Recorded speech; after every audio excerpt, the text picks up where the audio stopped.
There's been one question that's been asked since the dawn of time, since the literal birth of creation, and that question is, what makes a good video game? And you see, the answer is actually very simple, my friends. It's boobs, titties, bazoongas, if you will. You see, boobs have been an essential part of video game culture even as far back as the 1920s. With the release of the video game Tomb Raider, protagonist of said game, Tomb Raider, is known as Lara Croft. Lara Croft is famous for being literally a woman, and let me tell you, people went crazy over her bazoongas. What the fuck? Too late for abortions now. Not without the heart of the operation. No!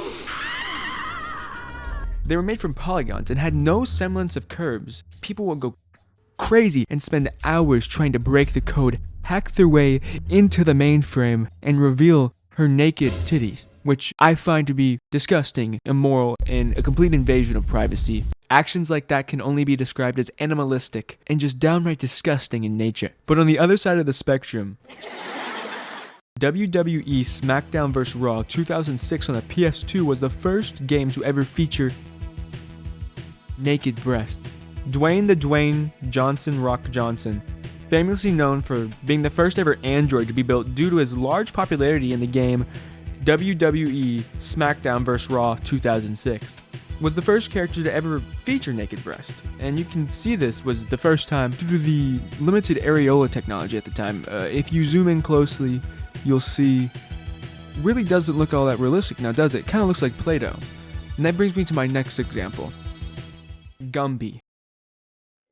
If you take a closer look at Gumby, you'll notice he has curves like no other. I don't think a human being nor an inanimate object could ever hope to replicate the simplistic urge that comes from staring at Gumby.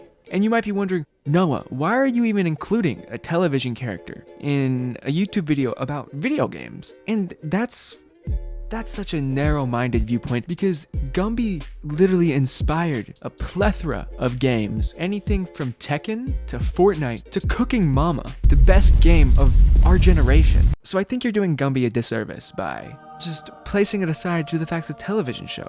The impact it has holds no bounds, and I really hope that once nuclear war comes, that Gumby won't be lost to the wastelands.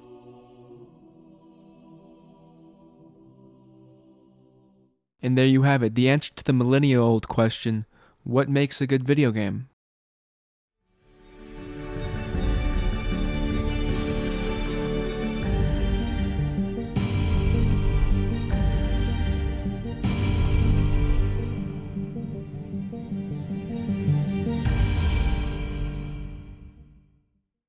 Definitely the world building.